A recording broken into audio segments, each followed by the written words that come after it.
Good morning, everybody. Good to see you. I wasn't sure how many people we'd have here today on this holiday weekend, but I'm glad some of you could make it here. Oh, thank you. Yeah, thanks. Well, I just want to let you know that yesterday I spent the day, not the day, but took a little bit of time to read the book of Leviticus yesterday. And what you might know is the third book in the Bible, in the Pentateuch, the first books of the Bible, the Torah, the law, and the books of Moses. And very interesting if you want to get into the law of the Bible, Hebrew law. Leviticus is the place to look, because here we really have the lay down of the law.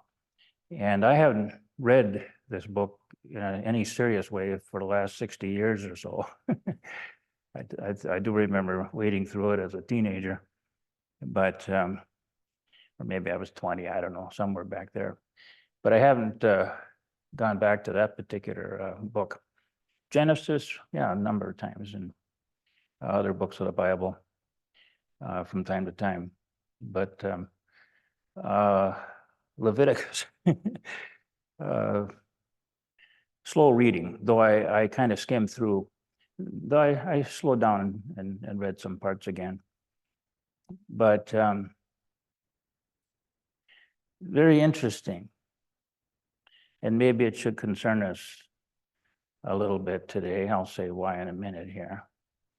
But interesting stuff on God laying down the law, and full of all kinds of sacrifices, slaughtering of animals and the burnt sacrifices,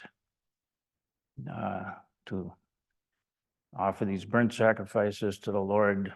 This produces an odor that is pleasing to the Lord. But it all has to be done in the right way, and the instructions are given in detail in Leviticus. All kinds of places where you would leave sacrifices, create sacrifices for God. And if you do things wrongly, what the punishments are. They make some mistakes. And just loaded with things like that. Also, what is clean and unclean. And unfortunately, the women seem to be more unclean than the men, but we're all unclean, pretty much. I mean, if a woman gives birth to a male child, she's unclean for 7 days. And then she has to go through all sorts, and no one can touch her. She can't touch anything, particularly anything holy, or that might be pleasing to God or whatever. And until she purifies herself again, cleanses herself. And there's all kinds of rules for that. And if she gives birth to a female child, it's 7 days for a male child. If she gives birth to a female child, it's 14 days, or she's not clean. And has to do all sorts. And there's things men do too, that where they have to cleanse themselves. And but it goes on and on like this for pages. And then all the sacrificing. And in detail. That's why I started skimming, because to read that. But I was curious about what was in that book. I hadn't really looked at it seriously for so long, you know. And the reason I did that, you might wonder, well, why would I bother to look at that? I didn't think I was going to be talking about this today, but I felt like I had to say something here. The reason that I got around to this is earlier this past week, we've had this incredible weather here. And the lake isn't even frozen, which here in Minnesota, I mean, that's Christmas Eve here. And that's unheard of. No snow. But very nice for getting out and taking a walk. So, and I usually try to get down to Lake Harriet every day and do some walking. And anyway, but as I was getting ready to go on my walk one day, I sometimes have a radio in the kitchen, and before I head out the kitchen door, I put on my shoes, whatever. I might just turn it on. There's a show on at that time. Maybe some of you know Tom Hartman. And sometimes at noon or a little after noon, he'll have an interesting guest. So, and it was about that time, so I thought, well, just see if, in case he had anybody interesting on. And he did. And the fellow's name was, what was it? It was Frank Schumann, I think it was.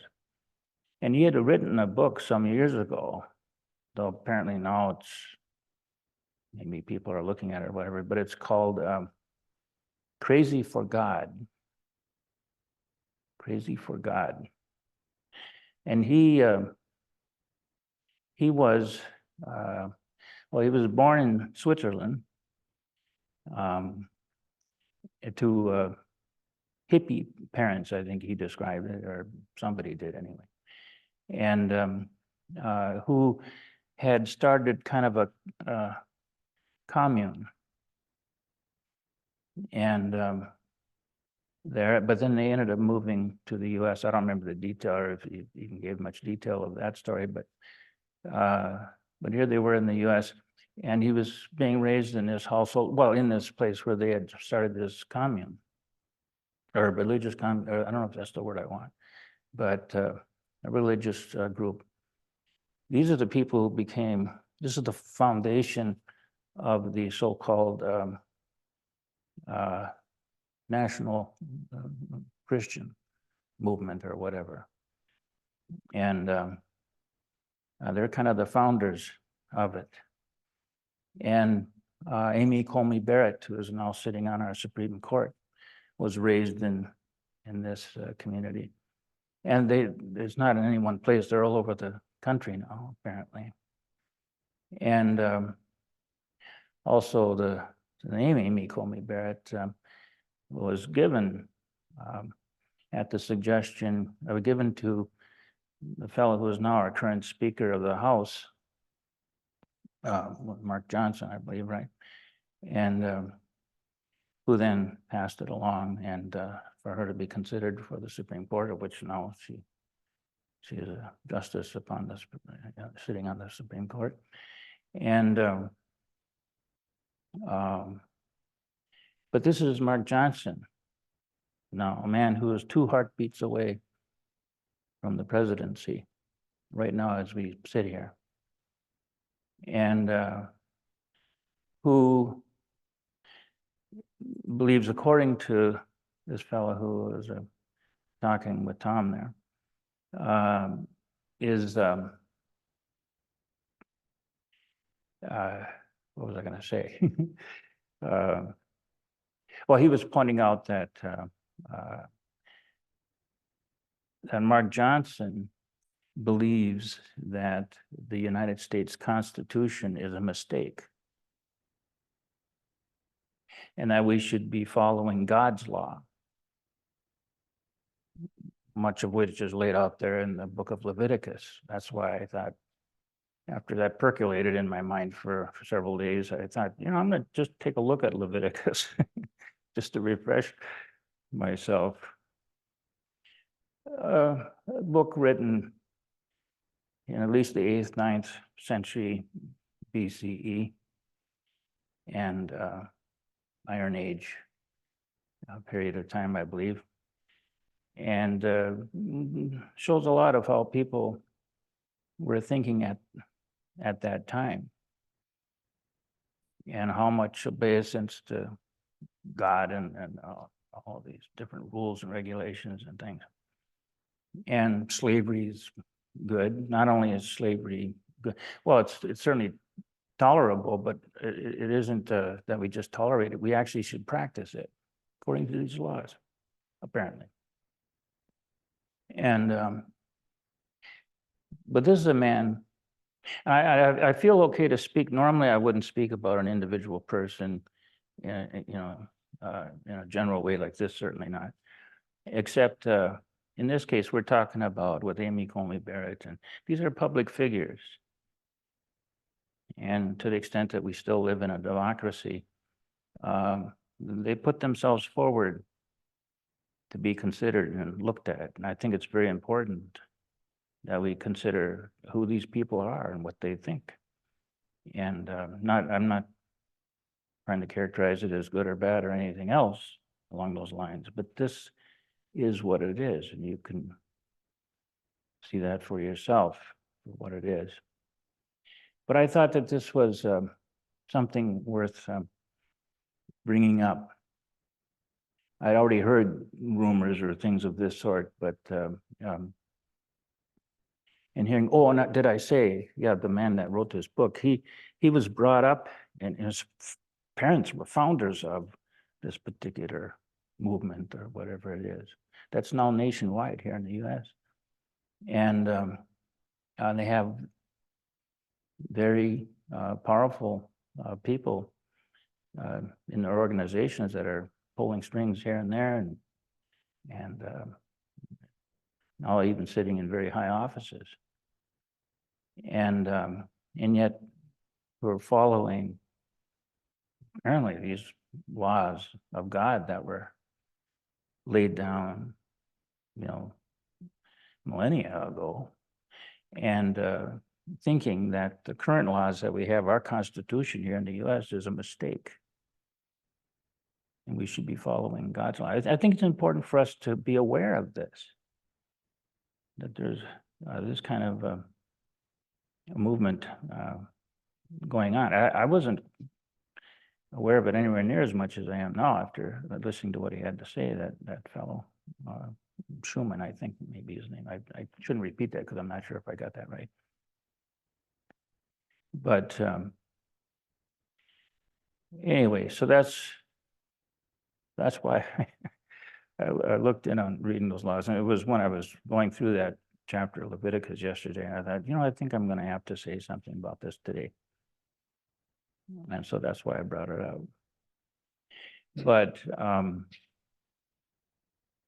I think of, well, not just our teachings, Dogen, where he'll say, cease from practice based on intellectual understanding. You might say that not requiring much of the intellect to read Leviticus or whatever, to reason from that as a judge or whatever.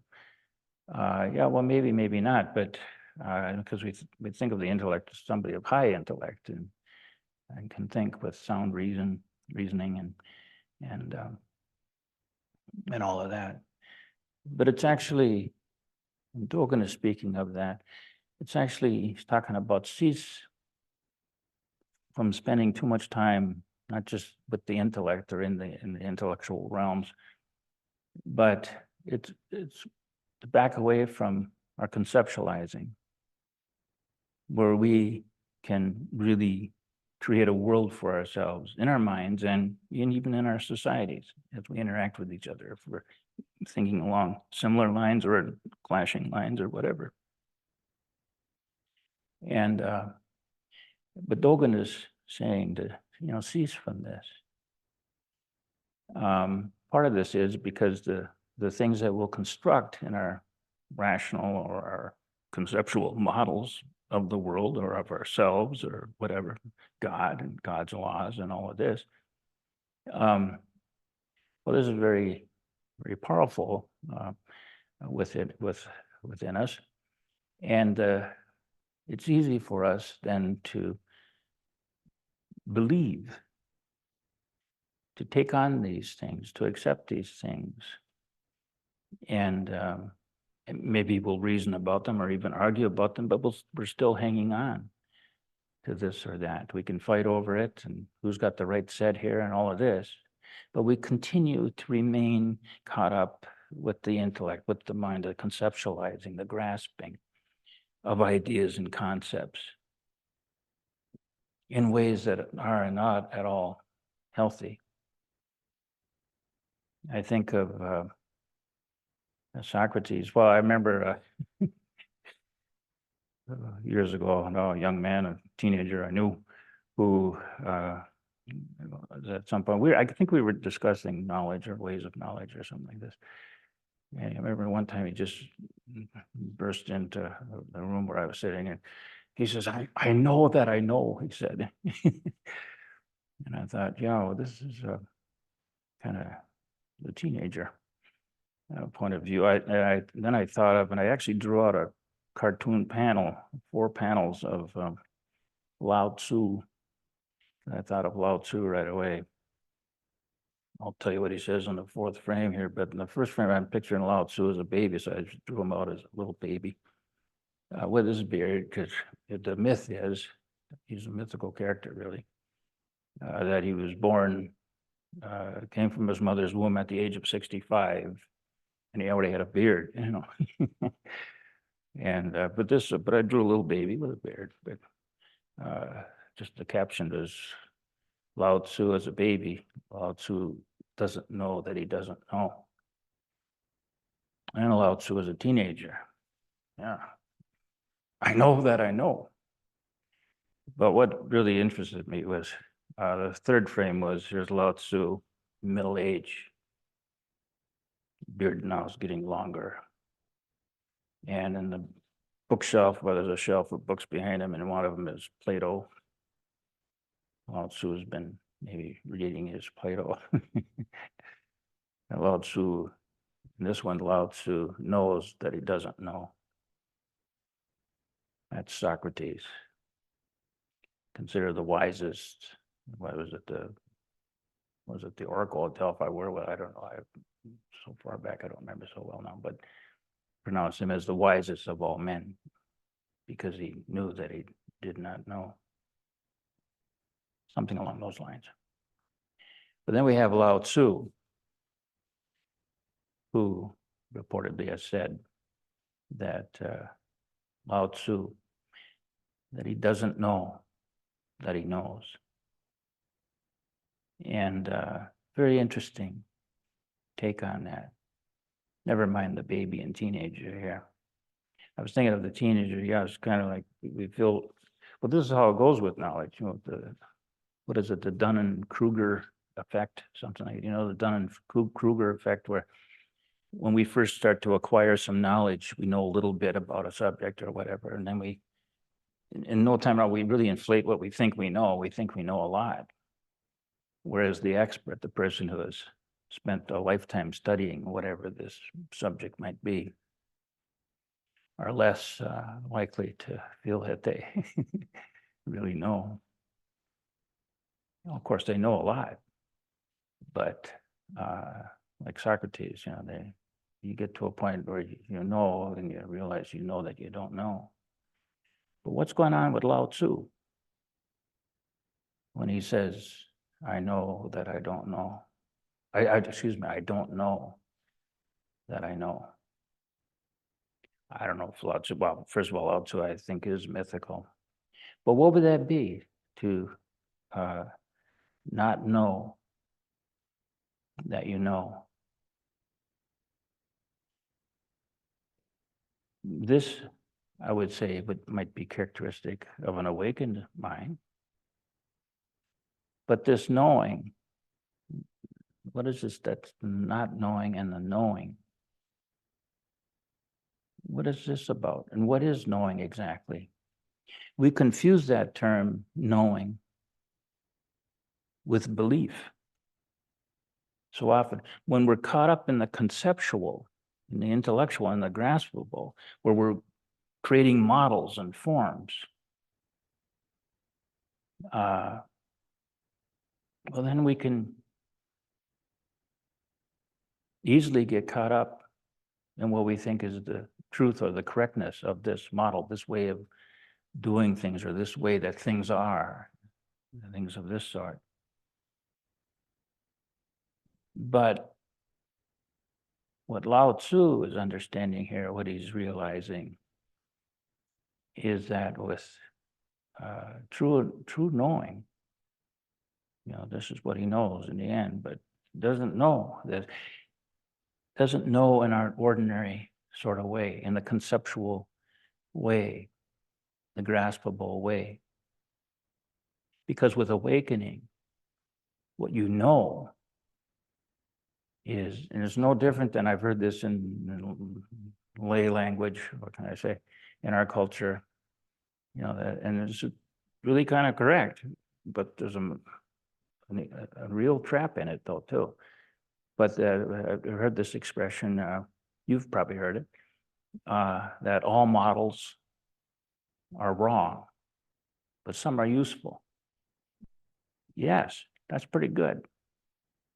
But we can easily lose track of that first part, that all models, all conceptual constructs, however you want to put that, they're wrong. But still, some are useful. And that's where utility lies, is in this realm of the conceptual, in the theorizing, and the grasping, and the modeling, and all of that. Some of these are very dangerous. Some are just plain silly or vacuous. They don't amount to anything. But there's some are very useful. And so that's fine. But it would be very helpful if we knew this, that whatever model it is we might be using is just that it's not truth, it's not reality in any ultimate sense. But under certain circumstances, it might be useful for some limited end, some particular issue you might be dealing with, or problem you want to solve, or whatever it might be. But what's important here is that limiting factor that you yourself, because you can't order this by law for everybody to follow, but for each of us, we need to come to realize that whatever it is that we're holding in our minds as a model, an explanation, an understanding of what this is, or what is going on, what reality is, what is good, what is evil, if you have to look at it that way. Well, what is all, we have to realize that however you might want to model this, build laws for it or whatever, even moral laws or anything else, or the laws of the Pentateuch, the laws of God expressed in Leviticus, or what, models of various things, but they're all wrong. If you knew this, then if you truly knew this, and this is what I would say that last frame is, but Lao Tzu doesn't know that he knows. He's not holding models. He doesn't have any knowledge there about what it is that is truly knowable and known. And I would say that what is truly knowable and known is known by you even now as you sit here. By all of us. We all know truth. We all know reality. It's what is being lived out. Our problem is that we frame up points of view. In doing this, now we have there's no way for us to even understand mind or consciousness, for example. We're just throwing those out the window right now. Well, we probably don't think so, and we might use these models and things to try to explore and find our way toward a model of consciousness or mind. And then we think we really know. Well, to a greater or lesser degree, the people who really study this probably have a better sense of there's a lot here we don't really know. But what very few of us come to realize is that you can't know ultimately through these means. You can know things in such a way that some things might be useful, helpful. A model you might want to work with, to hold with that, and to find out, well, what is useful and helpful? Well, I would say it is that which makes us, that which is out of the whole, not out of clamoring to make one part, better than or stronger than or over another. It's a kind of a point of view which isn't a point of view of wholeness, of totality. But again, this is what the awakened realize, what they see. And this is true knowledge. True knowledge is what is directly experienced. There's no way to build a model of it.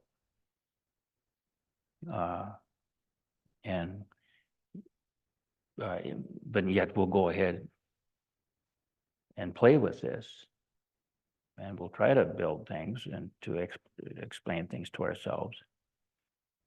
For those of us who might take up this way of Dogen's, for example, Wangpo and others, Nagarjuna, we won't cease from intellectual understanding, intellectual grasping. We don't cease from that. I don't know that we have to cease from it entirely all the time, everywhere, because again, some of these models might be useful and functional. But it is helpful if we know this.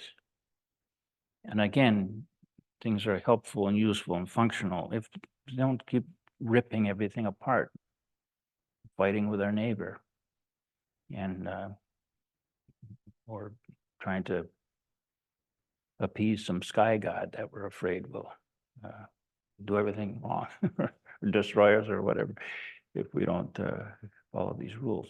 Just to pull back and look at what we're doing and to realize this is all enlightenment really is to realize delusion, to see what that is, that we might not get caught up in it. The way we get caught up with anything at all is through the grasping, the entanglement. That's through the thinking, the intellectualizing, the conceptualizing. Again, that's not bad or evil, or we should never do that. No, it's impossible, I think, for us to, as human beings, to never do that. But it is important that we not lose sight of what it is that we're doing when we do that. And at no point are we ever taking hold of truth, reality. We can see directly, we can know, we do know. Now, we cannot take hold of anything here in regards to truth, reality. But we don't need to, because it is already being lived out and directly. And so to the extent that we can quiet our minds and settle our minds so we're not racing away with our thoughts, our ideas, our constructs. So, well, yeah, but shouldn't we go this way or do this or move in this direction? Finally see that for what it is. If ultimately, if you're working on some small limited project and something, well, yeah, maybe that's fine. But when it comes to this matter of what is going on here, what is this? We need to just simply stop and pay attention to this, and to, most of all, to see our own racing, craving, grasping, frightened, or totally elated and gone crazy with that about one thing or another. See our minds as they are, the ordinary grasping mind, the knowing mind in the sense of knowing ideas, concepts. These are functional. Many can be very functional and useful. Yes, many can be very hurtful and destructive as well. Yeah, but to see all of that and to maybe not go so far with any of it. Certainly not to the point where, I have it. This is the truth. This is God's law. And we must follow it. All through Leviticus, I was noticing it'd be all this elaborate detail of how to do this or do that or don't do whatever. And then it would be the phrase, what is it? I thought I had it there. I am the Lord, your God. That's repeated over and over. That was more or less what it was. So after saying all this thing, I am the Lord, your God. So kind of like, that's it. Don't argue, But that sort of stuff can only be set up in a world of ideas and concepts and theories and grasping this, grasping that, and setting one thing off. This is better, that's best, that's all wrong, this is right. If we're seeing things in wholeness and totality, there isn't anything like this. If we're really onto the truth, nothing to say, nothing to grasp, nothing to hold over another, nothing to use to destroy another or to make them move to the back seat or whatever. None of this. So anyway, but this is something I felt like maybe I had to say it today. Last several times I've spoken here on Sundays, I've been talking about knowledge in one way or another, knowing or not knowing. I thought maybe I was done with that, but I felt I had a few more things to do. Some of this connects to the class I'll be doing in February on consciousness and mind. Mind and consciousness ain't no-brainer, but that's another issue, but it'll relate to some things I pointed out this morning. But maybe I've gone on long enough here. Do you have any questions or comments about anything I say here? Well, I did want to say, I guess I did say that I felt I could talk about political leaders, and it's because again, in a democracy, I think this is what we need to know, or vote these people in or out or whatever. Of course, none of us here, I don't think, live in the district where the Speaker of the House is, but still, he is the Speaker of the House, and that has a great bearing on our lives in many ways. And so, but I felt free to talk in that way, though I don't want to tell you, how to vote or anything else like that. But I would like to invite you to just be careful now and look at things. Realize, get a sense of what is going on here. There's all kinds of forces, political forces and forces of other sorts that can have a great bearing on our life, our society, and our culture, and our planet. And no point in getting angry or frightened. Well, if we're angered or frightened, so be it. But it's a matter of just really seeing what needs to be done for you in this next moment. And then just take that step. In other words, to just really be awake to this. Most of all, watch your mind. Notice when you're getting caught with some kind of righteous idea or some other, there'll be a righteous idea in your mind perhaps, but there's no way to establish that in the world. So without just creating nothing but trouble. So it's a matter of just seeing this and living accordingly. But again, I'm rattling. I think I've said enough. I'm rattling on here. So. Any questions? Anyone out there in Zoom land? Yes. Mainly what you're, oh, sorry. Do I just, okay. Mainly, of course, what you're pointing to always is experience and not clinging to the intellect and the ego and so on. Yeah. But it strikes me more and more vividly how much, we are our egos. If we were deprived of our egos, we'd be completely lost, most of us. Like, what am I without my ego? And as you were speaking, I was thinking again about how many of the great Buddhist teachers had profound loss early in their lives. So many of the Buddhist teachers they had loss in it. Yeah. Profound experiential loss early in their lives. Oh, yes. Okay. The Buddha lost his mother. Mm-hmm. Dogen lost his parents. I mean, these were traumas that at my age now, I have to think were helpful in dislodging the fierceness of the ego Mhm. and not wishing any bad ill on anybody. I guess I've gotten to the point where, at least personally, I have only gotten anywhere in this practice because of something I wouldn't wish on anybody. Yeah. Mhm. Yeah, and in my case too, I think the same is true. I lost my father when I was 6 years old, and in looking back on that, after I started getting some understanding to this practice here, it in an odd sort of way, I realized that that had a lot to do with where I was at that time and where I am now, for that matter. That seems in some ways, well, I feel like a lucky person in a way, even though it was something rather tragic and something I would have never wished on anyone else. How could you possibly wish that on anyone, to lose their father early? And so, but it's I don't know what even to make of it. I don't make anything of it.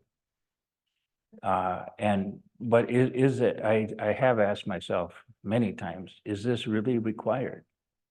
You know, and after 78 years, I don't know. I really don't know. I hope not. On the other hand, I also think that we have all probably have encountered things. Losing a parent early in life is a pretty startling thing, and it's almost out there in flashing lights, like this is a real tragedy for someone. But I think there's probably many other things that go on that maybe outwardly don't look quite so distinct, like, oh, boy, that was an event that must have really done something for you.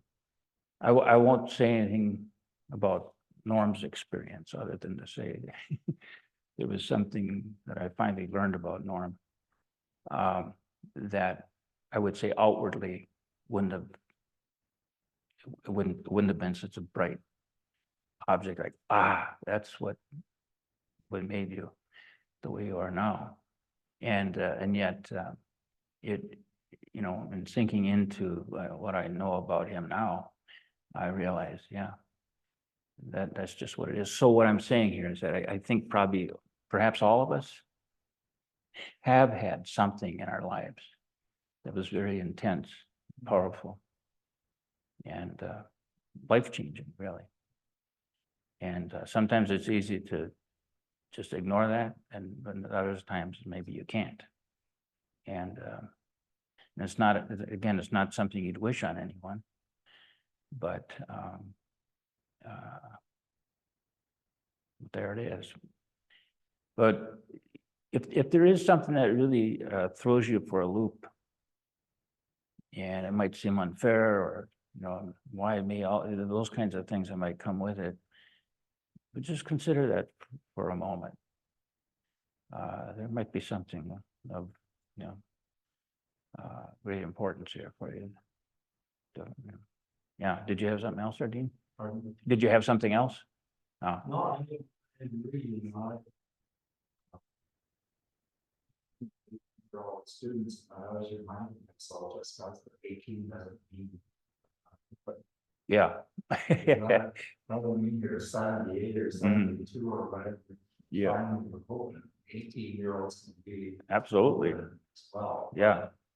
I guess I'm pointing out all of mine for a long time that when you point to experience, the antidote is experience. It's not some theory. Mhm. Yeah. Yet there are experiences that none of us wish on anybody. Mhm. You need to think of your father's death as a kind of jewel in a way. But what a Strangely, yeah. weird thing. Yeah, exactly. It Yeah. is. I just feel like, having different perspective. But if I don't keep focused on these profound experiences, it's like hitting my head on a concrete wall over and over again. It's Mhm. Yeah, I really recently have really come to understand when we describe this practice of dying free. mm-hmm, yeah. Yeah, and what it isn't, is something like figuring it out. It's just letting go of this. And then and the awakening is to what has been here all along. But it's hard to see when we're caught up with ourselves and our own modeling, our own lives. Yeah. It's hard to see, because that'll seem real and solid, and it's gotta be just that, even though 5 years from now, it'll be totally different. Or if you look 5 years back, what was really capturing you then, it's gone now, but we don't notice that because we just go from one to the next. And at some point, we can realize you don't need to do this. Enjoy what comes if it's enjoyable, and if it's sorrowful, take that in as well. But here it is, it'll continuously offer something new in each moment. There's nothing you can do about it. So, but we can live with a great deal of freedom then. If we really, but we have to see, we have to truly see it. So, yeah. Anything else? Yeah, Mike. Oh, what? Oh, he's got the mic. Okay. A little further along in the Fukan Zazengi, Dogen says, do not think good or bad. This is back to Leviticus. Mhm. Do not administer pros and cons. Yeah. Not good or bad, Mhm. like the sign over our door. Yeah. All beyond ideas of right doing and wrongdoing. There's a field, I'll meet you there. Yeah. Mike.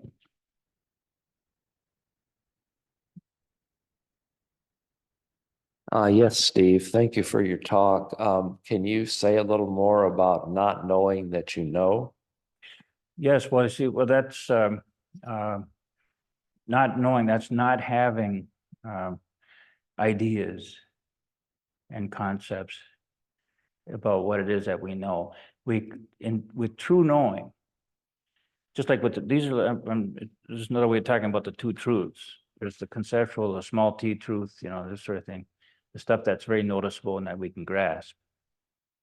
And then there's this other that it's not a thing even, but it's true knowing. And what is it? It's actually our immediate direct perceptual experience.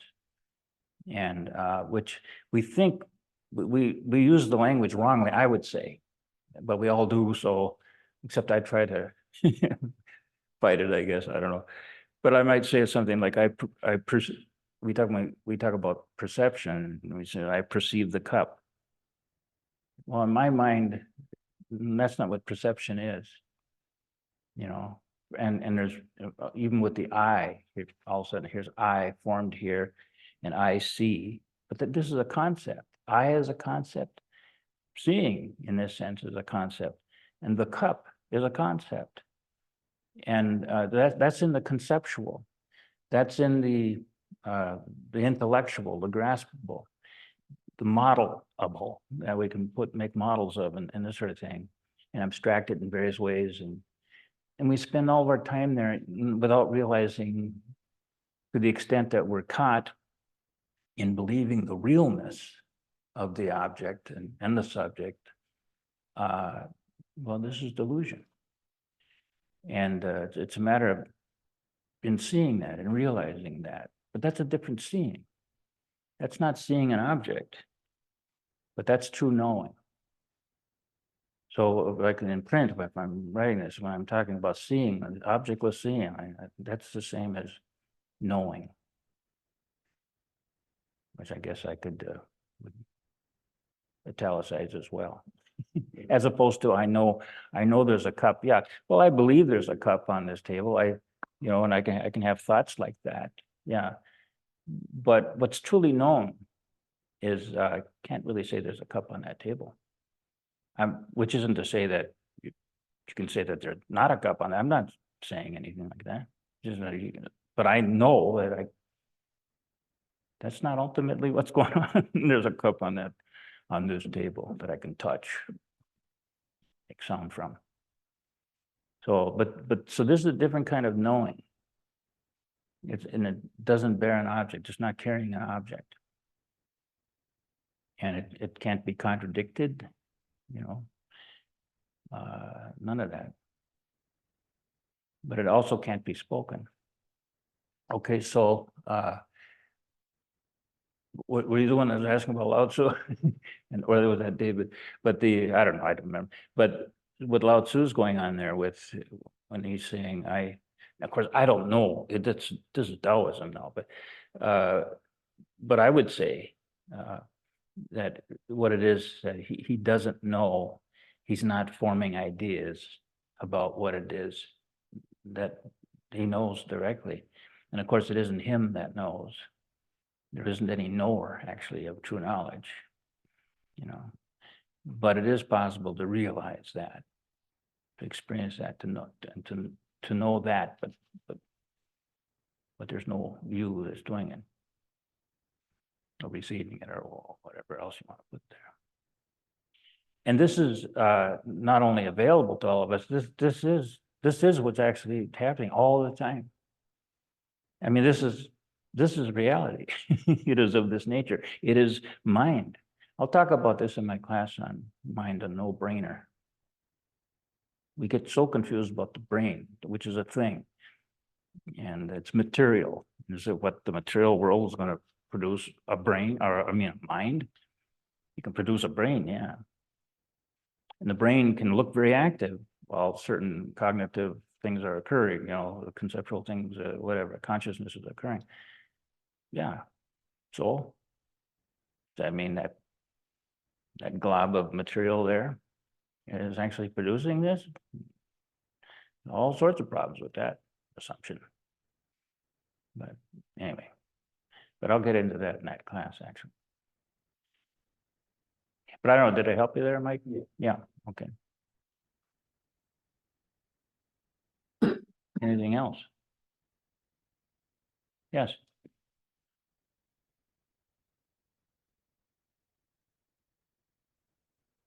You talked about how all ideas or concepts are wrong, but then at the same time, some are useful. Mm-hmm. And I was thinking about both the Bible and Leviticus, and then this practice. And in your understanding, and maybe this is what you meant by you don't know, but is when talking about awakening or understanding, what is necessary? And is it possible to come to that completely on your own, or is some of that outside necessary? Yeah, well, I don't know. I wish I did. Actually, I don't, because then it would be conceptual. But that's a very good question. Yeah. I don't know that it needs to be answered. Where does this come from? When the understanding is there, it's here. And is there anything that one does to bring you to that point where all of a sudden we realize, I don't know. I don't know what to say about that. But it's a good question. But I would say this, if it's coming from a little voice that's talking to you about, well, this is right, no, this is delusion. That will be delusion. Why? Because there's a thing, and there's me here hearing it. All of that is absent with true knowing. And it is experienced now. That's all happening now. It's not a matter of figuring this out. I wouldn't think about it. Because it's not a matter of figuring, you don't need to read Leviticus, you don't need to read any of the Buddhist scripture either. None of it is written down in that, because it can't be written down. Whatever gets written down or spoken, it's not it. So why do we have so much Buddhist literature and teachings and things like this? Well, because the words can kind of point, they can draw or direct our attention to something that, you know, that we're not noticing yet. And at least that's what the sense of what I'm trying to do when I'm called on to give a talk or something. I can't tell you. I wish I could. I can't even tell myself what happened. I don't know. But it is a matter of just pay very careful attention to what it is that you are grasping. And you can realize the kind of the clunkiness of it. There's something there. And now there's me here that's doing the grasping. I'm seeing it, I'm tasting it, I'm thinking it, feeling it, whatever it might be. But there's something going on like that. That's all fine. But there isn't anything about the object of that in that scene or the subject, you know, myself in that scene, that's ultimately real. It's just, it appears like this, its appearance. And that's about it, you know, because you won't get this in a book. You won't get it, even the talks I give here. It's not in the talk. Usually what I am trying to do with this teaching is just direct your attention to something you need to notice. But it's not in anything I'm saying. Because it could be anything at all in your mind, something you just happen to be thinking now or feeling or you know, or something you might notice across the room here or whatever. I don't know what's going on in your mind right now, but it doesn't matter. What matters about this, if it has a taste or a flavor or a sound, a voice in your mind, or, you know, whatever it might be, that is delusion. Plain and simple. And if we truly know this and know it not as, oh yeah, okay, that's right. Yeah, Steve said it's delusion. Yeah, but that's still the conceptual. Or the Buddha would say that this is delusion. Yeah, but this is still conceptual. It's a matter of just seeing what is directly there with no voice, no distance. Well, where is the realization? It's out there somewhere. Is it in my brain? Well, because we have now all this idea about consciousness being in the brain, stuff like this. So we think that way, we'll point to our heads. All of this is really kind of just silly in a sense. Well, I can't say it's silly because so many of us deeply believe this. But it's just a matter of noticing what's taking place. Yeah. David Beglacki has a comment or a question. Sure. Hi, thank you for your wonderful talk today. Yes. Can you hear me okay? Well, David, you need to unmute. I'm unmuted, so maybe I can't. Maybe I can't talk.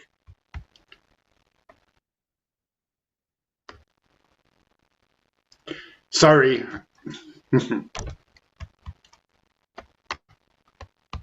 David? I'm unmuted, but no one can hear me. Sorry.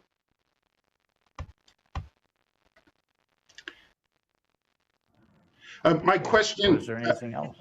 Yeah. Okay, we have used up the hour here, so thank you.